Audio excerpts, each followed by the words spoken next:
Saudara-saudari yang terkasih, di Keuskupan Bandung ini terkait dengan ziarah pintu suci itu tidak ada kewajiban untuk mendatangi 9 pintu yang ditetapkan di keuskupan.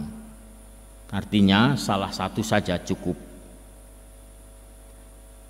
Tetapi tidak demikian di keuskupan lain, sehingga lalu ada disediakan paspor ya, yang menjadi bukti bahwa sudah melakukan ziarah terhadap 9 pintu yang ditetapkan. 9-9-nya harus dikunjungi ya. Karena itulah di sini itu saya sampai bikin stempel untuk para peziarah yang datang dari keuskupan yang tadi mencari berziarah lalu juga nyari cap ya. Sebetulnya ketika ada kebijakan tentang 9 pintu itu harus dikunjungi, itu prinsipnya kurang lebih sama dengan ketika kita itu melakukan novena.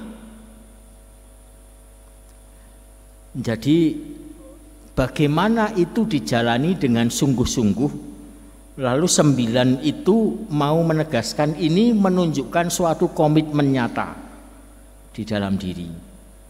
Tetapi rupanya dalam prakteknya tidak demikian ya. Saya mendengar cerita di sana sini, pada akhirnya banyak yang terjebak pada orang kejar target supaya paspornya penuh ya. Maka ziarah kemanapun dikejar ya. Harus 9, kejar target paspor penuh. Nah kalau demikian yang terjadi, maka ziarah yang dilakukan itu sendiri lalu apa artinya? Karena rahmat yang kita mohon itu adalah rahmat yang dimohon dengan menunjukkan kesungguhan dari dalam diri kita. Dan kalau kita mendengarkan bacaan yang kita dengarkan hari ini dari bacaan Injil Lukas, Yesus itu mengutus murid tidak pernah sendirian ya. Hari ini kita mendengarkan Yesus menunjuk 70 murid, lalu mereka diutus pergi berdua-dua.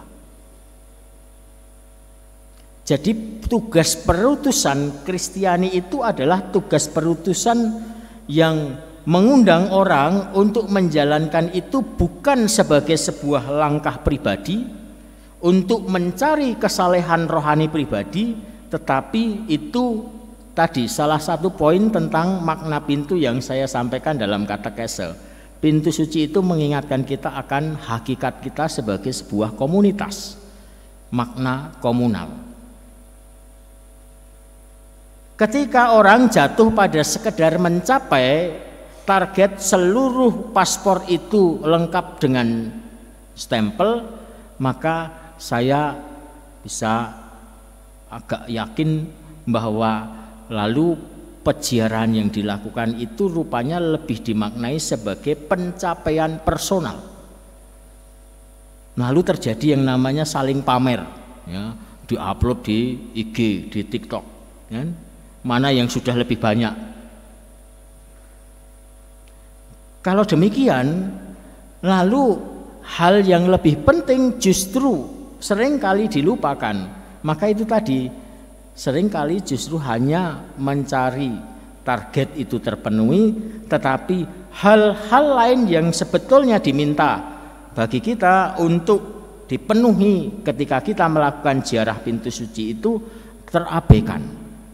Termasuk tadi pelayanan menerima, pengakuan dosa, melakukan tindakan belas kasih, mengupayakan supaya kita bisa melakukan perubahan untuk masyarakat kita. Itu tidak dibuat. Maka saudara-saudari yang terkasih, perutusan para murid pun menegaskan satu hal yang real, yang konkret. Mereka itu diutus bukan untuk mewartakan tentang Yesus, tentang Injil, tidak. Sampaikan saja damai sejahtera bagi rumah ini. Ini kira-kira gambarannya mirip begini. Anda mengajak orang untuk bahagia, hayo bahagia, tetapi mukanya muram, bagaimana orang lain akan bahagia? Maka sama ketika kita menjalankan tugas perutusan Yesus untuk mengatakan damai sejahtera bagi kamu, bagi rumah ini, maka cara kita menyampaikan itu sendiri ya mestinya itu sudah bisa menghadirkan damai, bukan justru membuat orang merasa terteror, membuat orang merasa terancam, membuat orang merasa tidak nyaman. Ya. Khotbah yang paling utama bagi kita untuk mewartakan damai itu adalah bagaimana kehadiran kita bisa membawa damai untuk yang lain, dan bukan justru sebaliknya menjadi sumber bagi situasi perpecahan, situasi yang membuat orang lain bingung. Itu adalah yang mesti juga kita upayakan dalam ziarah pintu suci ini. Karena ditegaskan di dalam bacaan pertama yang kita dengarkan tadi dari surat Rasul Paulus, yang pada intinya apa? Paulus menegaskan tentang pentingnya harapan itu dibangun bukan dari kekuatan, tetapi justru dari kelemahan. Kesadaran bahwa saya ini dibentuk dari tanah liat, dari bejana tanah liat. Maka kalau bicara tentang bagaimana mewartakan damai kepada orang lain, tidak perlu menunggu bahwa hidup saya itu harus menjadi sempurna. Hidup saya itu harus sudah baik semuanya. Kalau menunggu itu mungkin tidak akan pernah ada orang yang bisa menjalankan tugas itu.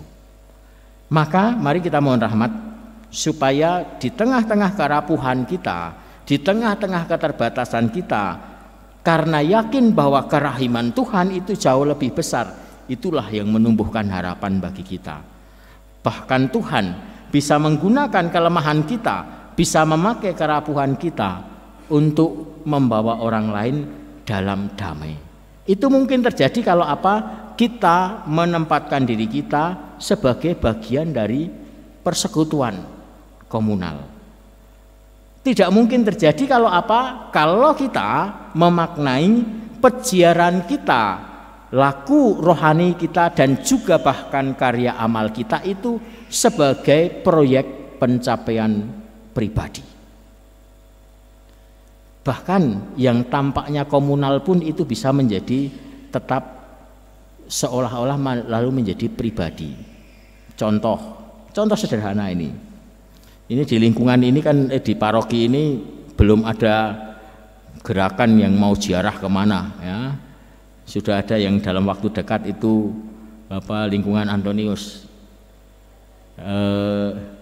Kalijati sudah mendahului stasi ya ke Cisantana waktu itu. Nah, lalu ketika ada tren seperti ini, lingkungan-lingkungan lain mulai panas. Ya. Ada yang nggak panas juga. Ya. Ada yang merencanakan ziarah jauh-jauh hari, tetapi sampai hari ini belum terlaksana, ada juga. Nah, tetapi maksud saya adalah ketika kita memaknai ziarah itu, lalu hanya sekedar menjadi dalam tanda kutip persaingan, ya, oh sana sudah kok sini enggak. Nah itu berarti tidak menjadi laku ziarah yang tepat. Laku ziarah meskipun itu komunal, ya, tetapi pada akhirnya itu bukan mengantar kita kepada kesadaran bahwa saya itu bagian dari gereja secara universal. Saya mengusahakan itu pertumbuhan rohani di dalam iman saya bersama-sama dengan yang lain. Karena itu bukan melihat saya itu sekarang sudah lebih baik dari orang lain, tidak. Justru kesadaran ini akan membuat kita ingat, saya itu masih seperti tanah liat, maka saya perlu belajar dari orang lain. Semoga kita dapat menghayati semangat peziarahan kita dengan semangat kerendahan hati. Kita hening sejenak.